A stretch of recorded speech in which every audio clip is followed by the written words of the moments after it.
What's up, YouTube? This week, lathe maintenance. Let's get to it. Hey, while I'm thinking about it, so did you guys know that you can support me for not spending a cent by hitting the like button, subscribing, and sharing my videos? Doesn't cost you a cent. Helps the algorithm see me a whole lot more, and it's totally free for you. It just takes 3 clicks. Just wanted to throw that out there. Thanks. Bye. All right, so generally what I like to do first is pull all my drill bits. If I didn't clean them off, just knock all the sawdust off them. Put those away. Get our clear any chucks.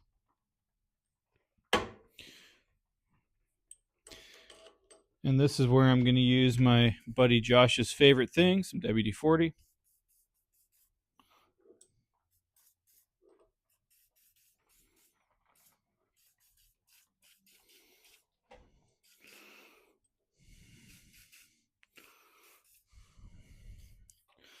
All right.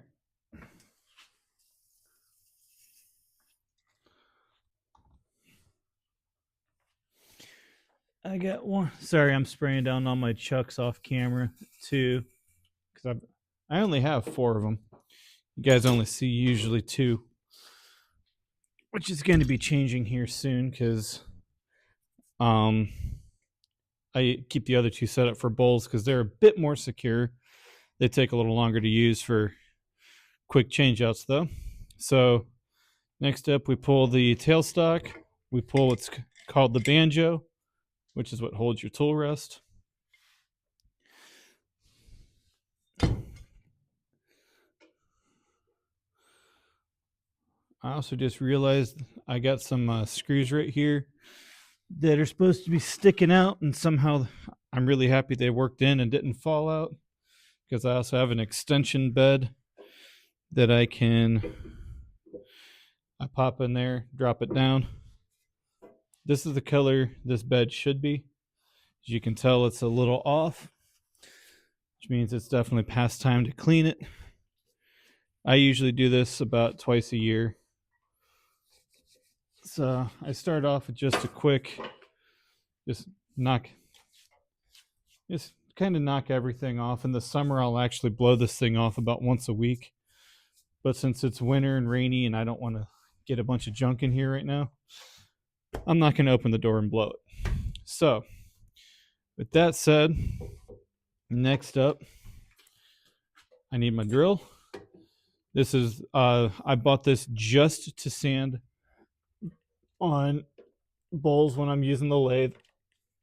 If you've watched the channel for a while, you haven't seen this in a while. You can't tell it's been a while since it's been on, since I just blew a bunch of junk in my face. Let me move my portaband.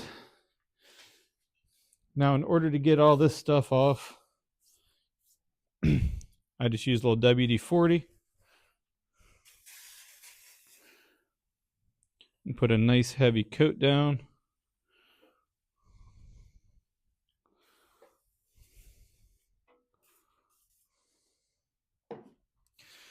All right, so we got that. And then instead of taking, this is a 2000 grits piece of sandpaper. Usually I do 3, but I can't find any extra 3000 grit pads, so we're just going to use a 2000 today. And then I just put it in and go.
All right. That does make a huge mess when you do that too, but it's well worth it. There's a before and after. And whenever if you do use a drill like I do, make sure you're using the highest grit sandpaper you can. Keep that drill moving, and honestly, there's still like, and you can see the nicks and stuff in there. That's just from stuff that I'm working on, blowing up, hitting high speed. There's not much you can do to avoid it over time, but I mean, technically you could resurface that, but for a wood lathe, it's not necessary in my opinion, because everything I'm doing is up here. As long as the tailstock meets this and it lines up right, we're good. I've never had an issue with this trick before, so that's why I continue to do it. But you can really see the difference just in the color from before and after. So I'm going to hit this other side here right quick. We're going to move you guys over. Sorry, I didn't mean to stop the recording. But, all right. Now we're just going to do the same thing on this side. And then, actually, I'm going to time lapse the other side just to cut down on time. But you guys see how long it takes.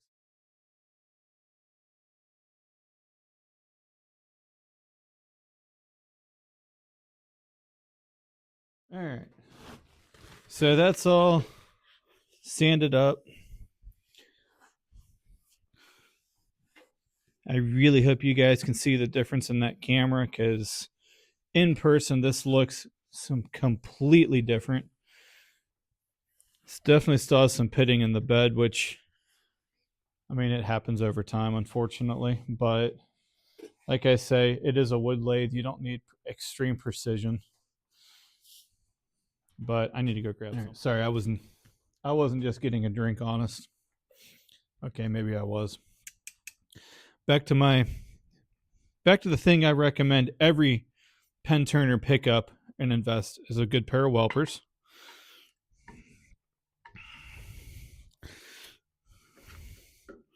Because they can be used for so much. So what I just cracked open, if you can't tell, is brand new. Some Minwax paste wax. I've heard this is fantastic to put on table saw tops as a rust preventative. If you don't have what I do, which is, I believe it's an aluminum top, so it doesn't really get rust, I should say. Again, I've never used this stuff before, so I don't know how hard it is. Or yeah, that's hard to get out. All right. I was kind of hoping that'd be a little smoother to apply. But I just bought this just for coating these tops, because I want to try it just to see if. Plus, I figure, if you guys watch the channel for any amount of time, I spray a lot of water on this thing. And generally after those videos, I do spray it down with WD-40 and wipe it up. Because if you keep it dry, you prevent rust, it will last longer. And I mean, not counting the legs on this thing, I dropped a little over, it was like right around $1,000, a little over $1,000. I think it's like $1,100 for this particular model. They do go on sale for about $1,000 once in a while, but it's definitely not of everything I have in my shop, other than my laser, this is the most expensive machine that I own. So I do try to take care of it. As always, when you're done, make sure you reseal your cans up.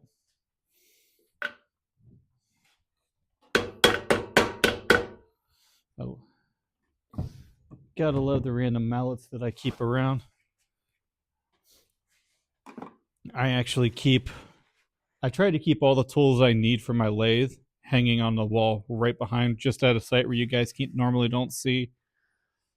I am wanting to add some more, or I am wanting to change it up a little bit at some point this year. So we'll probably be doing a video on that. But now I'm just gonna wipe off any excess that's just on the top. Then to put everything back together, the tailstock is optional.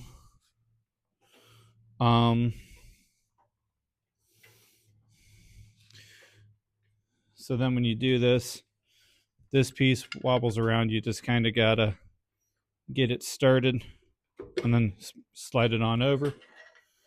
And I can already tell you that is sliding so much easier. So I can already tell you there is a definite improvement in this.